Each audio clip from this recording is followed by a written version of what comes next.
In 1981, Maurice Doc Demetz was an 84-year-old man living in Colorado. He was a lifelong minister, had a PhD in theology. He also had a blood condition, and he had arthritis in his knees that made it almost impossible for him to walk without assistance. He had always been really passionate about topaz hunting. He would go to these sites where you could dig into the ground and look for these rocks. When you broke them open, you could potentially find topaz. And he loved doing that. Because of his knees and because of his blood condition, he needed someone to go with him to walk him around to the different dig sites and to help him get back into the car and drive him back to his house. Doc had a friend named David McSherry. He wound up being the primary guy that would go with Doc anytime he went topaz hunting. On April 29th, 1981, Doc decides he wants to go topaz hunting. So he calls up David, and they load up David's car, and they head off to Pike National Forest, which was a spot they had gone many times before. And they had this one area that they used to love going in particular called Devil's Head. Locals in the area claimed that that spot was actually haunted by evil spirits. But to Doc and to David, there was no indication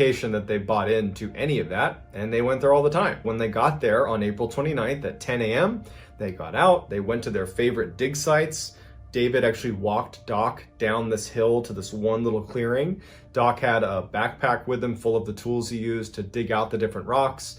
After David had walked Doc to this spot, David walked back up the hill towards their car and went about 50 yards away from where Doc was to his dig site.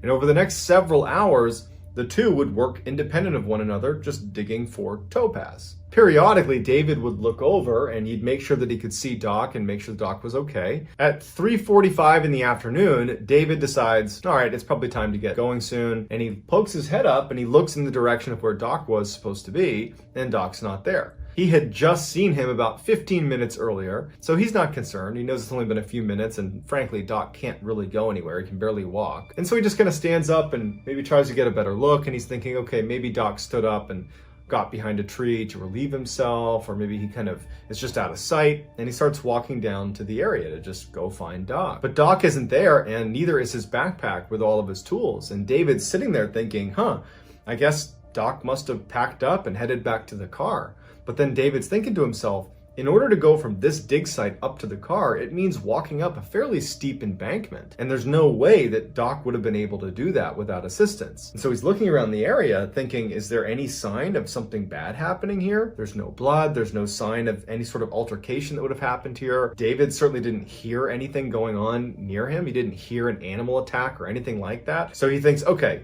somehow he must have got up to the car. David walks up the embankment all the way to the car. Doc's not up there. David goes in the car and he starts honking the horn and yelling out for Doc. No response. As he's honking the horn, 3 motorists come down the road. They see David honking the horn, and so they say, hey, what's going on? David tells them, hey, I got my 84-year-old friend. I don't know where he went. He can't have gone far. Can you guys help me look for him? But after David and these motorists spend a couple of hours looking in this area and there's no sign of him, they end up calling the authorities. The police show up, and over the next week, there is this extensive search in this whole area that includes bloodhounds and hundreds of people. But despite this massive effort, nothing is ever found of Doc. He just vanishes. And so Doc's wife writes a letter to the governor of Colorado and just says, he can't have done this on his own. He can't have walked away on his own. Someone or something lifted him up and took him away.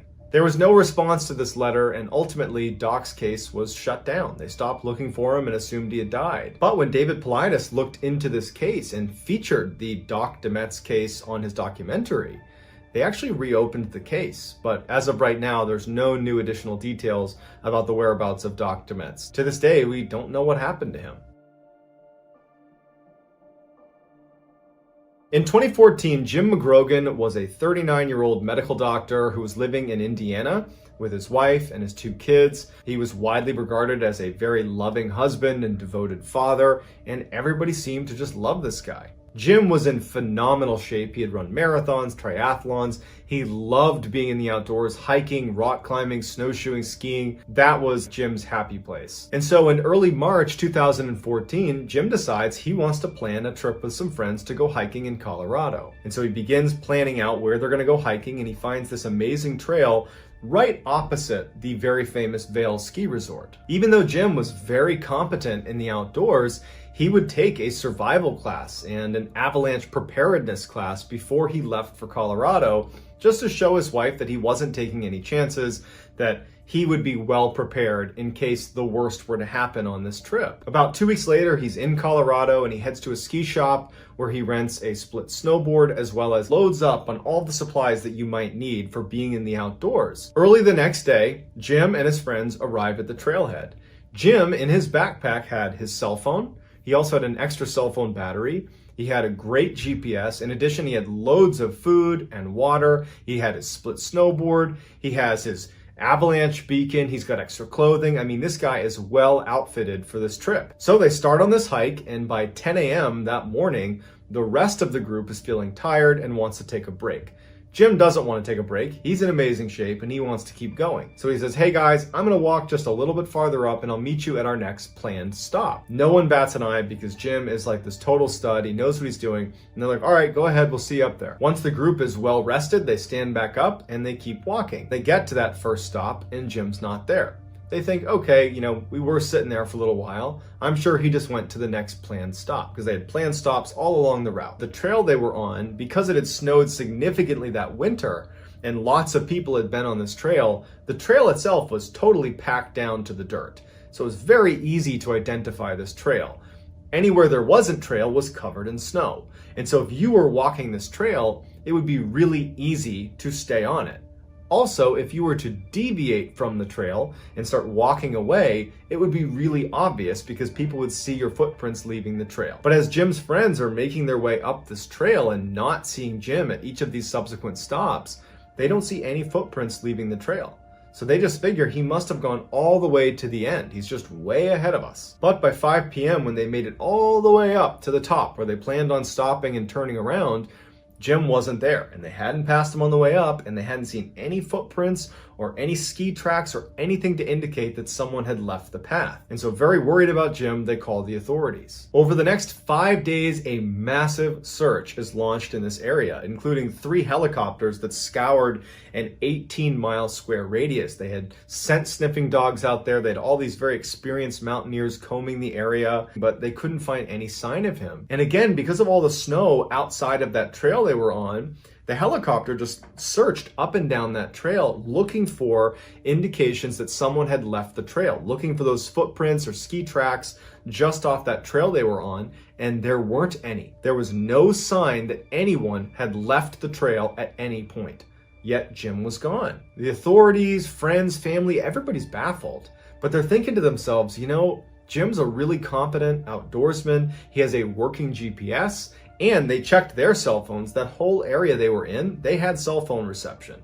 So they're thinking to themselves, we don't know what's going on, but I'm sure he's going to turn up at some point. 20 days after Jim went missing, his body is discovered by 2 hikers 7 kilometers away from the trail he had been on when he went missing. He had died from significant head trauma as well as a broken femur. It looked like he had fallen from a really great height, but it wasn't entirely clear where he had actually fallen from. He was found with just leggings and a shirt on, no jacket and no boots, and his boots were nowhere to be found. His backpack was next to him, and inside of it was his GPS that worked and his cell phone that worked. He even had an extra battery for his cell phone. Yet at no point had he tried to use his cell phone over the duration of the time he had been out there. He also had lots of food and water and additional clothing. He had a tent, but it looked like none of it had been touched since he packed it originally. And then strangest of all is there were no footprints or ski tracks leading up to either where he was or any of the surrounding areas. There were no tracks to show how he actually got where he got. It's as if he had been lifted off the trail 7 kilometers away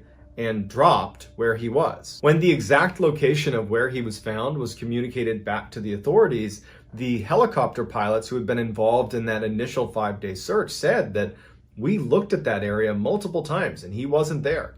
So at some point after those 5 days, Jim had found a way to land 7 kilometers away in this random place where there's no footprints that lead to it, no tracks, no anything. We know he had a working cell phone and a working GPS, and we know that he didn't make it to this spot where he ultimately was found in the first 5 days. So at a minimum, What was he doing in those first 5 days? Why wasn't he using his cell phone to communicate what was going on? Why wasn't he using his GPS to get back to safety? Why didn't he use the supplies in his backpack to save his life? Why did he take his boots off? And then how did he wind up in the location he was in? Because there was no tracks that would have led to that spot. In 1958, Bobby Bisup was a 10-year-old living in Colorado. He was almost completely deaf, so he wore a hearing aid, and he came from a family that was devoutly Catholic. That summer, Bobby's family decided to send him to a Catholic camp for boys. It was located at the St. Malo Church inside of Rocky Mountain National Park. The camp itself was situated at the base of Mount Meeker. Anytime the boys were up the mountain, which was pretty steep, they could always look down and see this camp. In addition, there was this stream that fed right by the camp. So if they could just get to the stream anytime they were up in the mountain, they could follow it all the way down and get back to the camp. This was something that they told all of the boys in case they got lost up in the mountain. On August 15th, around 6 p.m., Bobby was a little ways up from the camp fishing along that river. And one of the camp counselors was making his way up to try to get all the boys to come back down for dinner. This camp counselor would say that he clearly saw Bobby recognize that it was time to come back down, it was time for dinner. He clearly saw Bobby turn and start walking down towards the camp. At which point the counselor turned his back on Bobby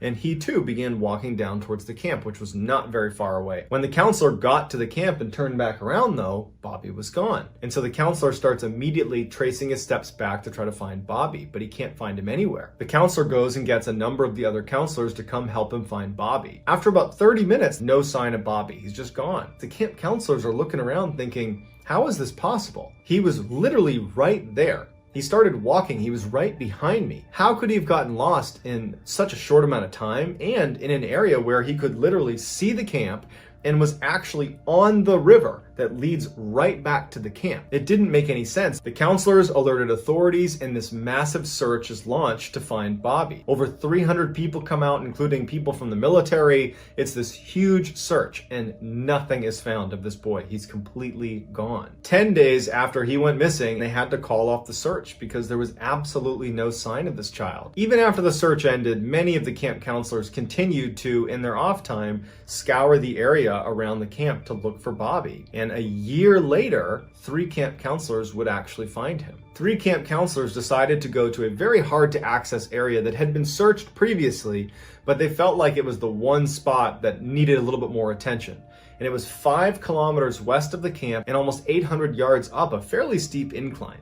This is a hard to access area, but they climbed their way up there, and sure enough, even though this area had been searched before, they found Bobby's hearing aid, bits of his clothing, and some of his bones. They didn't find any more of his remains, and no one knows what actually happened to him. But it really makes you wonder, what happened after the camp counselor turned his back on Bobby? It's as if someone scooped him up and flew him away. And even if he had intentionally run away, it would have been very difficult for a 10-year-old to get to that particular location where he was found. And to what end? Why would he have wanted to get up there? And so, like many of the other missing 411 cases, we are left with a series of questions and very few answers. So I'd love to get your theories as to what's causing these strange disappearances, and I'll do my best to get back to as many people as